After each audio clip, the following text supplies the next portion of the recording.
మీ GIET ఇప్పుడు GGUగా మారింది. 2000కు పైగా ప్లేస్మెంట్స్, IPM, KPMG వంటి సంస్థలతో ఇంటిగ్రేటెడ్ కోర్సులు. UPSC కోచింగ్, అడ్మిషన్లు ఓపెన్. ఉత్తరాంధ్రలో విజయనగరం జిల్లాలో ఒక స్కామ్ వెలుగులోకి వచ్చినట్టుగా ఒక పెద్ద ప్రచారం అయితే నడుస్తుంది. అదేంటంటే నాన్న ఏం అవదరా, అయిపోద్ది ఇంజక్షన్ చేపించేద్దామా ఈ నెలలో ఇంజక్షన్ చేపించేద్దామా. ఆరోగ్యం బాగలేని ఒక చిన్న పిల్లాడికి క్రౌడ్ ఫండింగ్ చేసి కోట్ల రూపాయలు వసూలు చేసినటువంటి కొంతమంది ఇన్ఫ్లుయెన్సర్స్ ఆ స్కామ్ లో వచ్చినటువంటి డబ్బుతో ఎంజాయ్ చేశారు అనేటువంటి వార్తలు ఒకరి మీద ఒకరు వీడియోల్ని సొంత ఛానల్లో పెట్టుకుంటున్నారు. అసలు ఏం జరిగింది? ముఖ్యంగా అక్కడ ఇటీవల ఫేమస్ అయినటువంటి పల్సర్ బైక్ రమణ, ప్రముఖ ఫోక్ సింగర్ అండ్ ఇన్ఫ్లుయెన్సర్ గా ఉన్నటువంటి రమణ, ఆయన కూడా అందులో పాత్ర ఉందని మరికొంతమంది ఆరోపిస్తూ వీడియోలు చేశారు, కాల్స్ చేశారు. అసలు ఆయన పాత్ర ఏంటి, ఇందులో జరిగినటువంటి మిస్టేక్స్ ఏంటి, వాస్తవాలు ఏంటి, ఈ వీడియోలో తెలుసుకుందాం. మనతో పాటు సుమన్ టీవీలో లైవ్లో ఆయన ప్రస్తుతం జాయిన్ అయ్యారు. Pulsar bike Ramana. రమణ గారు, అసలు ఏం జరిగింది? రకరకాల ఆరోపణలు వస్తున్నాయి, రకరకాల మాటలు వస్తున్నాయి, వీడియోలు వస్తున్నాయి. మీది తప్పు అంటే మీది తప్పు అని ఒకరినొకరు విమర్శించుకుంటున్నారు. అసలు ఏం జరిగింది క్లియర్ గా చెప్తారా? అసలు ఏం జరిగిందంటే ఇంకా నేను ఫస్ట్ నుంచి లేనండి. లైక్ నేను ఒకనొక టైంలో సో అంటే లోకలే వాళ్ళ ఇంటికి మా ఇంటికి మహా అయితే ఒక 5 కిలోమీటర్లు ఉంటది. సో ఆ బాబుకి సంబంధించిన వీడియోస్ నాకు చాలా మంది వాట్సాప్ చేయడం ఇలా జరిగిందనమాట. సో హెల్ప్ చేయన్నా హెల్ప్ అంటే ఆ బాబుకి సంబంధించి ఏం బాగాలేదన్నారు, ఆరోగ్యం ఏం బాగాలేదు, ఆ డీటెయిల్స్ చెప్పరా కొంచెం? అదే ఎస్ఎంఈ అండి. లైక్ దానికి 9.5 CR కావాలన్నారు ఇంజెక్షన్ కి. ఓకే. సో నా వంతుగా ఏదో ఒకటి అంటే లైక్ నన్ను అభిమానించే వాళ్ళు కావచ్చు, చాలా మంది ఆ రీల్ నాకు ఫార్వర్డ్ చేసి ఏదైనా హెల్ప్ చేయన్నా, ఎవరెవరికో చేస్తున్నావు, మన లోకల్ అన్నా చెయ్యని అన్నారు. సో అలాంటి సిచ్యువేషన్ లో నేను ఆ ఇంపాక్ట్ గురైన ఒక యాప్ కి నేను 20,000 చేశాను అనమాట. సో ఎవరైతే మన మనీ అయితే అబ్బాయి ఉన్నాడో, ఆ అబ్బాయి ఈ స్కానర్ చేస్తే సరిపోతుంది అన్న, డైరెక్ట్ గా వాళ్ళకి వెళ్ళిపోతుంది అన్నాడు. సో నేను ఇదేంటి బ్రో ఇంపాక్ట్ గురైన వస్తుందని అంటే, ఆ బాబుకి సంబంధించిందన్న, ఎందులో అయితే ఇబ్బంది ఏం లేదు, ఫేక్ ఏం కాదని చెప్పారు. సో అది కట్ చేసిన తర్వాత ఇది 9 ఇదంతా కంటిన్యూ అవుతుంది. నేను సడన్ గా ఫ్యామిలీని కలుద్దామంటే నాకు సడన్ గా శ్రీదేవి డ్రామా కంపెనీ షూట్ వస్తే నేను హైదరాబాద్ వచ్చేసా.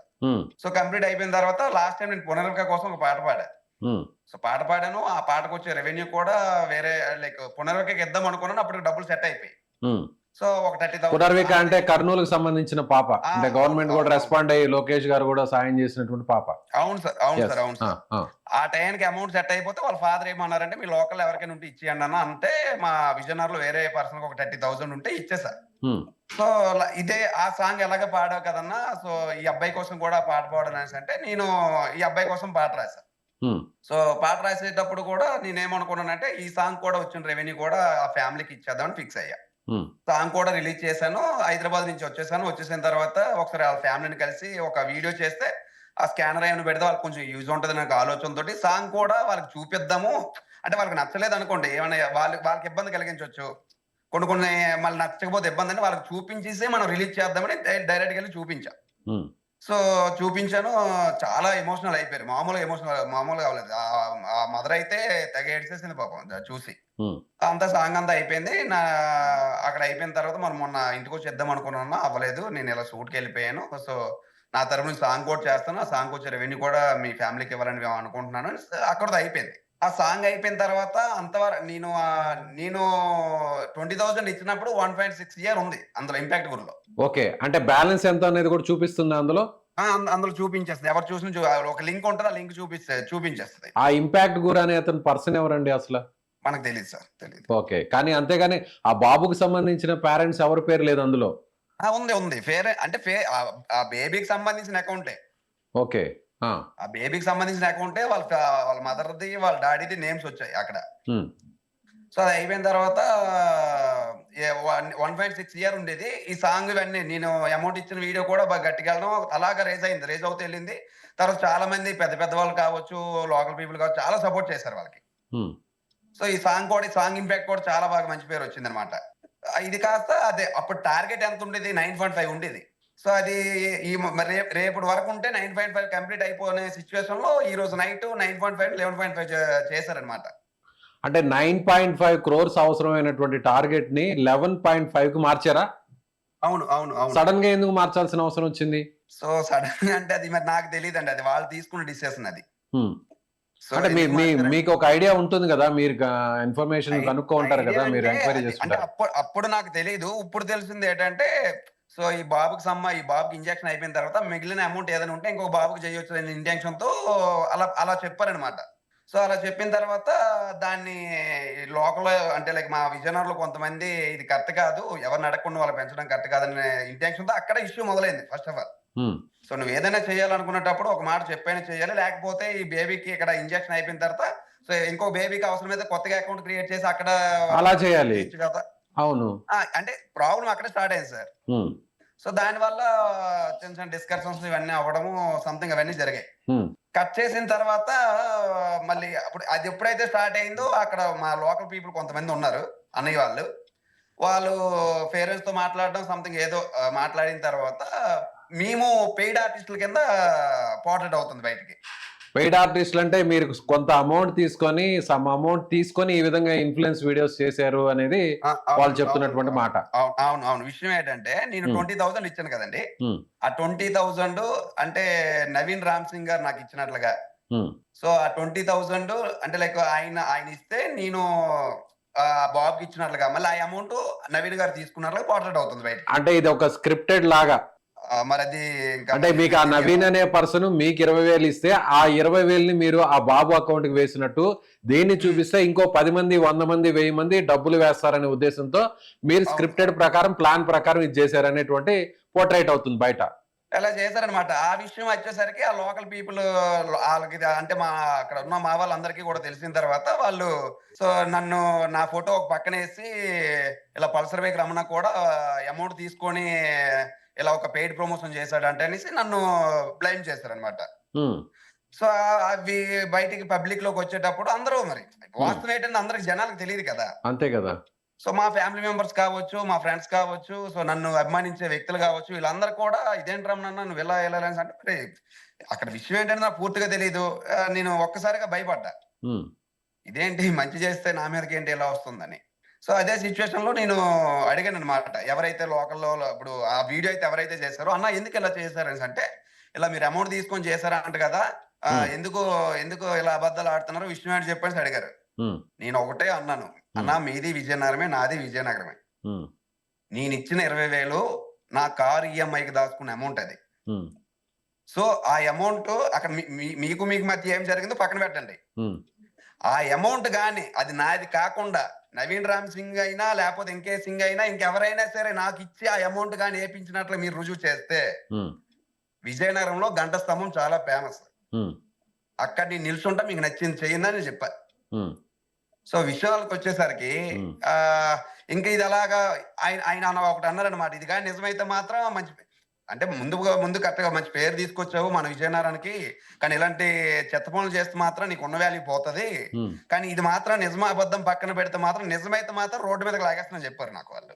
సో వాళ్ళకి ఏం తెలుసు మరి నాకు తెలీదు, అంటే వాళ్ళకి సిచ్యువేషన్ బట్టే ఏమో అలా మాట్లాడారేమో. నేను అన్నాను రుజువు చేయండి, మీరు ఎక్కడికి రమ్మంటే అక్కడికి వస్తా, నేను తప్పు చేస్తే భయపడాలి, తప్పు చేయకుండా నేను ఎందుకు భయపడాలని చెప్పే వాళ్ళందరికీ కూడా. సో కట్ చేసి కానీ రమణ గారు బయట అంతా ఏం నడుస్తుందంటే మీరే చెప్పారు, మీతోటి ఉన్నటువంటి మిగతా ఇన్ఫ్లుయెన్సర్స్ అందరు కూడా ఒక కుమ్మక్క అయ్యారు, అంతా ఒక గ్రూప్ గా అయ్యి సో ఈ అమౌంట్ అనేది రీచ్ అయిన తర్వాత దాన్ని ఆ టార్గెట్ ని అంటే ఇప్పుడు 9.5 crore గా ఉన్నటువంటి ఆ టార్గెట్ ని 11.5 గా మార్చారు అని మీరే ప్రత్యక్షంగా చూశారంటున్నారు. ఇది మీరందరూ పంచుకోవడం కోసం అందరూ కూర్చొని కూడబలుపుకొని ఒక మాట మాట్లాడుకొని ఈ అమౌంట్ ని పెంచారు, ఆ పేరెంట్స్ ని ఒప్పించి అనేది బయట పెద్ద ఎత్తున నడుస్తున్నటువంటి మాట.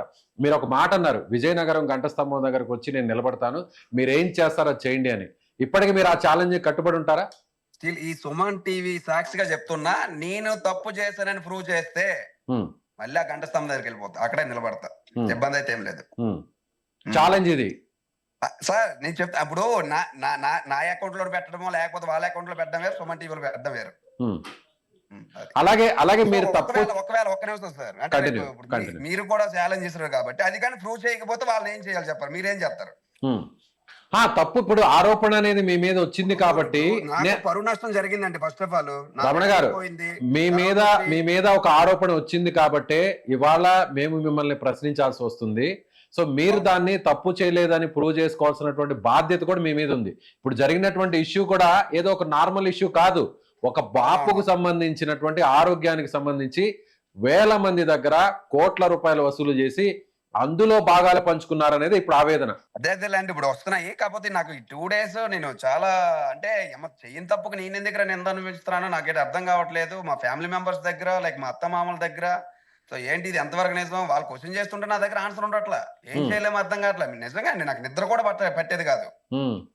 సో వాస్తవాలు తెలుసుకునేసరికి ఏమైందంటే లైక్ ఇప్పుడు నవీన్ కాల్ చేశా. కరెక్ట్ గా మాట్లాడు, ఏం జరిగిందో నాకు పక్కన పెట్టి. నేనేసిన అమౌంట్ నువ్వు నాకు ఇచ్చావా? లేదని అది మీ అమౌంట్ అని అన్నాడు. మరి వాళ్ళ పేరెంట్స్ ఎందుకు ఇలా చెప్తున్నారు అంటే ఏమోనే తెలియదు, వాళ్ళు ఎందుకు చెప్తున్నారు నాకు అర్థం కాదు. సో నేనైతే నీకు అమౌంట్ ఇవ్వలేదన్నయ్య నేను అని అన్నాడు అనమాట. అయితే నేను ఎంతవరకు నేను ఎప్పుడు కాల్ రికార్డింగ్ చేయలేదు, ఇది కాల్ రికార్డింగ్ చేస్తాను, నీకు ఓకేనా అని అడిగా. అంటే ఇది కూడా స్క్రిప్టెడ్ అయి ఉండొచ్చు కదా? మీరు అంటున్నారా స్క్రిప్టెడ్ అని? నేను అడుగుతున్నాను, అంటే బయట పబ్లిక్ అడిగేటువంటి ఆ డౌట్ నే నేను అడుగుతున్నాను, దానికి మీరు ఆన్సర్ చేయాలి. ఇప్పుడు నేను అదే అంటున్నాండి, అది కూడా స్క్రిప్ట్ అని. అప్పుడు ఎవరైతే అబ్బాయి అన్నాడో ఆ అబ్బాయిని ప్రూవ్ చేయమని చెప్పండి, ఇబ్బంది లేదు.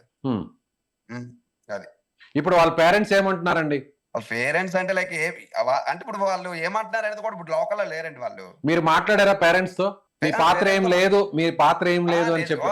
లేదు నవీన్ నేను ఇచ్చిన అమౌంట్ నవీన్ ఇచ్చాడని చెప్పారు. అంటే అక్కడ కూడా విషయం ఏంటంటే మరి వాళ్ళిద్దరికే తెలియాలి అక్కడ ఏం జరిగింది ఏంటనేది. నేను ఇచ్చిన అమౌంట్ నవీన్ ఇచ్చాడంట. సో ఆ అమౌంట్ వాళ్ళ పేరెంట్స్ దగ్గర నుంచి నవీన్ తీసుకొని వెళ్ళిపోయాడట, అదే చెప్పారు అంతే. సో ఇప్పుడు మీ ట్రాన్సాక్షన్స్ అన్ని కూడా పబ్లిక్ చేయడానికి మీరు సిద్ధంగా ఉన్నారా? మీ అకౌంట్స్ సంబంధించి మీ బ్యాంక్ అకౌంట్స్ కానీ, మీ PhonePe and Google Pay whatever, వాటన్నిటిని కూడా అక్కడెక్కడ నుంచి మీకు అమౌంట్ చేరలేదు, అలాగే మీరు చేసినటువంటి ట్రాన్స్ఫర్ అంతా కూడా ఈ 20,000 అనేది కూడా మీకు సంబంధించిన అమౌంట్ అని ప్రూవ్ చేయడానికి సిద్ధంగా ఉన్నారు మీరు? తప్పకుండా వీలైతే మీరు ఎక్కడ నుండి కూడా చెక్ చేసుకోవచ్చు. పాన్ కార్డ్, ఆధార్ కార్డ్ పెట్టడం పెడతా. రెడీయా? మీరు దేనికైనా ఎక్కడికైనా రావడానికి సిద్ధం? Sir ready sir. సుమన్ టీవీకి తెలుసు నేను ఏంటనేది. ఎందుకంటే నాకు ఒకనొక టైంలో ఎప్పుడు కూడా నాకు అండగా నిలిచి ఉంది. నేను ఎప్పుడు అబద్ధాలు ఆడాల్సిన అవసరం నాకు లేదు.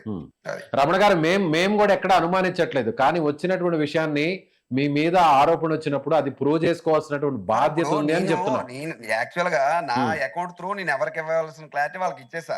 కానీ మీరు చెప్పినప్పుడు నేను రాలేదు అనుకోండి, మీకు ఒక అనుమానం ఉండిపోద్ది. అరే నేను జూమ్ మీటింగ్ రమ్మంటే రమణ ఎందుకు రావట్లేదు, రమణది ఏమైనా మైనస్ ఉందా? నాకున్న సుమన్ టీవీతో మంచి రిలేషన్ ఉంది. అవును. సో నేను రాకపోయినా అనుకోండి, అంటే నా కోసం తెలిసినా ఎక్కడో చిన్న మైండ్ లో ఉండిపోతుంది, రమ్మంటే రాలేదు ఏదో ఉందేమని. దీంట్లో తప్పు చేసిన వాళ్ళని బయటకు లాగాలంటే ఏం చేయాలంటారు మీరు చెప్పండి. ఇప్పుడు నిజంగా మీ పాత్ర లేదు, ఓకే పక్కన పెడదాం. సో నిజంగా ఇందులో ఇన్వాల్వ్ అయ్యి ఆ బాబు పేరుతో కోట్ల రూపాయలు వసూలు చేసి ఈ విధంగా పంచుకున్న వాళ్ళని ఏం చేయాలంటారు? ఒక సాటి ఇన్ఫ్లుయెన్సర్ గా, ఒక ఫోక్ సింగర్ గా, మీరు ఒక ఫెమిలియర్ పర్సన్ గా అక్కడ లోకల్ గుర్తింపు తెచ్చుకున్న వ్యక్తిగా మీరేమంటారు? నేను వీడియోలో కూడా చెప్పానండి, అంటే ఒక బేబీ కోసం, అంటే ఒక చిన్నపిల్లడనే కాదు, ఎక్కడ ప్రాబ్లం ఉన్నా సరే ఈ మధ్య కాలంలో క్రౌడ్ ఫండింగ్ ఇవన్నీ కూడా జరుగుతూనే ఉన్నాయి. సో ఇది నా సొమ్ము నీ సొమ్ము కాదు, ఇది అందరిది. ఎందుకంటే ఉన్నోడు 1000 రూపాయలు ఇస్తాడు, లేనోడు 200 రూపాయలు కూలైతే 200 కూడా ఇస్తాడు. సో అవన్నీ కూడా కొన్ని ఎమోషన్స్ తో కూడుకున్న అమౌంట్ అవంతా. సో అంత అమౌంట్ ఒక పర్సన్ కోసం ఇచ్చినప్పుడు ఆ పర్సన్ చేరకపోతే ఎవరికైనా బాధ అనిపిస్తుంది, ఆ ఎమోషన్ కి వాల్యూ ఉండదు. సో ఒకవేళ ఇప్పుడు జరుగుతున్నంత ఏంటి, ఇక్కడ ఎవరైతే ఫండ్స్ ఇచ్చారో అవన్నీ కూడా అక్కడ చేరలేదని ఒక ఇంటెన్షన్ తో మాట్లాడుతాను ప్రతి ఒక్కరు కూడా, ఇక్కడ ఏదో ఫ్రాడ్ జరుగుతుంది అని. కానీ రమణ గారు ఇలాంటి ఇన్సిడెంట్ లో ఈ విధంగా జరిగిందని వార్త తెలుస్తుంటేనే నాకు కూడా పర్సనల్ గా బాధ ఉంది. ఎందుకంటే చాలా మంది పిల్లలు ఇలా కోట్ల రూపాయలు ఖర్చు పెట్టి ఆ ఇంజెక్షన్ తెచ్చుకోలేక అవస్థలు పడలేక మీలాగా ఇన్ఫ్లుయెన్సర్స్ తో, అలాగే మీడియా మా దగ్గరకు వచ్చి సో ఇలా క్రౌడ్ ఫండింగ్ కానీ లేదంటే చారిటీని కలెక్ట్ చేస్తూ ఉంటారు. కానీ రేపు ఎవరైనా ఇలా ముందుకొచ్చి ₹1 సాయం చేయాలన్న మానవత్వం ఉన్న వాళ్ళు కూడా ఎస్ ఇది కూడా ఒక చీటింగ్ చేయడం కోసం ముందుకొచ్చారేమో, ఇది కూడా ఒక స్క్రిప్టెడ్ ఏమో అని భవిష్యత్తులో పిల్లలకి ఎవరు కూడా సాయం చేయకుండా ముందుకు రారు కదా. ఆల్రెడీగా కోల్పోయారండి, కోల్పోయారు కదా, కోల్పోయాం కూడా మేము. సో ఎవరికైనా ఇప్పుడు ఇంత ముందు ఎవరికైనా ప్రాబ్లం వస్తే సో మనకు ఉన్న దాంట్లో ఇవ్వడమో, లేకపోతే కొంతమంది దగ్గరికి వెళ్ళి అమౌంట్ ఎంత కొంత కలెక్షన్ చేసి ఆ ప్రాబ్లం సాల్వ్ చేసేవారు. ఇప్పుడు మా దగ్గరికి ఎవరు వచ్చినా మేము రియాక్ట్ అవ్వలేము. ఇప్పుడు అలాగనే ఒకవేళ రియాక్ట్ అయ్యి ఎవరినైనా అడిగినా ఎవరు, మొన్న జరిగింది కదా ఈ రోజు కూడా, ఇప్పుడు ఈ రోజు జరగదని గ్యారంటీ ఏంటని అంటారు. క్వశ్చన్ మార్క్ ఉంటుంది, ఎందుకు ఉండదు? అలా అడుగుతున్నారు ఎవరైనా? ప్రెసెంట్ అయితే ఏం లేదు సార్, ప్రెసెంట్ నన్ను అయితే అడగలేదు సార్, నా వరకు రాలేదు. నేనే చెప్పాను నాకు ఉన్న దాంట్లో ఎంతవరకు ఇచ్చానో, ఎక్కడైనా ఎవరు నన్ను దానికోసం నాకు కాల్ చేయకండి, ఎందుకు మంచి చేసి అనవసరం చెప్పి దెబ్బలు తింటున్నాను, నాకు అవసరం లేదు అనేసి చెప్పాను అనమాట. మొత్తం ఓవరాల్ గా ఎంతమంది ఇన్ఫ్లుయెన్సర్స్ ఈ వీడియోస్ చేశారండి? అంటే ఈ బాబుకి ఫండ్ కలెక్ట్ చేయడం కోసం టోటల్ గా ఓవరాల్ గా మీకు తెలుసు? చాలా మంది ఉన్నారండి, ఒక్కరు సుమారుగా కాదు కదా. సుమారుగా అంటే మీరు మీరు అనేది అర్థం కావట్లా. మొత్తం ఎంతమంది ఇన్ఫ్లుయెన్సర్స్ ఈ బాబుకి ఫండ్ కలెక్ట్ చేయడం కోసం ఎంతమంది ఇన్ఫ్లుయెన్సర్స్ వీడియోస్ చేశారు అంటున్నా ఓవరాల్ గా? లెక్కలేదు సార్, లెక్కలేదు. ఉమ్, లెక్కలేదు. ఎందుకంటే కష్టం అంటే చాలా మంది వస్తారండి, ఇబ్బంది లేదు. ఉమ్, కాకపోతే మా బాధ ఏంటంటే, నేను ఏ రోజు కూడా ఒక ప్రమోషన్స్ కి అమౌంట్ ఇచ్చి నేను పెయిడ్ ప్రమోషన్ ఒకటి చేయలేదు. అలాంటిది కష్టం దగ్గర చేశానని చెప్పినప్పుడు నాకు చాలా అంటే చాలా బాధ అనిపించింది. అది ఒక్కటే నాకు నచ్చలేదు first of all. Okay right. చివరిగా ఒక ప్రశ్న అండి, మొత్తం ఎన్ని రోజులు ఈ ఫండ్ కలెక్ట్ చేయడానికి ఎన్ని రోజులు సమయం పట్టింది? సార్ నేను ఒకటి చెప్తాను చూడండి. నా దగ్గరకు వచ్చేటప్పుడు 1.6 ఉంది. 1.6 crore బ్యాలెన్స్ ఉంది ఇంపాక్ట్ గురిలో. నేను ఏదైతే 20,000 ఇచ్చాను అప్పుడు. ఓకే. సో ఆ డేట్ నేను చూసుకుంటే గట్టిగా 10 days లో మొత్తం కలెక్షన్ అయింది, మొత్తం అయిపోయింది మిగతా అమౌంట్ అంతా. 1.6 కలెక్షన్ అవడానికి ఎన్ని రోజులు టైం పట్టిందో నాకు తెలియదు. ఓకే. సో ఈ 11.5 కలెక్ట్ అయిందా? 11.5 లేదు, 10 దగ్గరలో ఉంది అనుకుంటా. ఈ 2 రోజులు చూడలేదండి, నా టెన్షన్ నాకే సరిపోయింది. ఓకే. ఆరోపణలు ఇది కేవలం కొంతమంది చేస్తున్నటువంటి ప్రయత్నం. నిజంగానే నిస్వార్థంగా సాయం చేయడానికి ముందుకు వచ్చినటువంటి మీలాంటి వాళ్ళపై ఇలాంటి అభియోగాలు చేయడం అనేది కూడా నిజంగా దురదృష్టకరం. మీరు అన్నట్టుగా మీ తప్పు ఉంటే ఎంత దూరమైనా రావడానికి సిద్ధంగా ఉన్నాను, ప్రూవ్ చేయడానికి చాలా చాలా ఓపెన్ గా ఎక్కడికైనా వస్తానంటున్నారు. ఛాలెంజ్ కూడా విసిరారు మళ్ళీ కూడా మీరు. సో తప్పు చేస్తే నేను వచ్చి నేరుగా విజయనగరం నడిబొడ్డున గంట స్తంభం ముందు నిలబడతాను, ఎవరైనా ఏమైనా చేయొచ్చు, కమాన్ రెడీ అని మీరు ఛాలెంజ్ విసురుతున్నారు. దానికి ఎప్పుడే కట్టుబడి ఉన్నారు. తప్పు చేస్తే దాక్కోవాలి, తప్పు చేయలేదు కదా. Right sir, thank you Ramana garu. Thank you sir, thank you so much, thank you. So ఇది విజయనగరం సంబంధించి ఒక బాబు, లిటిల్ కృష్ణ అనేటువంటి ఒక బాబు SMA type 1 వ్యాధితో బాధపడుతున్నాడు. ఈ వ్యాధికి సంబంధించి సో విదేశాల నుంచి ఒక ఇంజెక్షన్ తీసుకొచ్చి ఆ ఇంజెక్షన్ బాబుకి ఇస్తే బాబు ప్రాణాలతో బయటపడతాడు. సో దీనికి సంబంధించి అక్కడ చాలా మంది ఇన్ఫ్లుయెన్సర్స్ స్పందించారు, వీడియోస్ చేశారు. సో దాదాపుగా 9.5 కోట్ల రూపాయల అవసరమైతే కొంతమంది ఇన్ఫ్లుయెన్సర్స్ కూడబలుపుకొని ఇందులో ఒక స్కామ్ ని క్రియేట్ చేసి ఆ అమౌంట్ ని 11.5 కోట్లుగా పెంచి అందులో లక్షల రూపాయలను పంచుకున్నారు అనేది ఇప్పుడు పెద్ద ఎత్తున బయటకు వచ్చినటువంటి వ్యవహారం. సో మీకేమనిపిస్తుంది? ఇలా ఒక బాబు ఆరోగ్యంతో, బాబు ప్రాణాలతో కొంతమంది లక్షల రూపాయలను సొమ్ము చేసుకుంటున్నటువంటి ఇలాంటి ఇన్ఫ్లుయెన్సర్స్ ని ఏం చేయాలి? సో రమణ గారి ఛాలెంజ్ ని మీరు ఏమనుకుంటున్నారు? మీ అభిప్రాయాన్ని కామెంట్ చేయండి.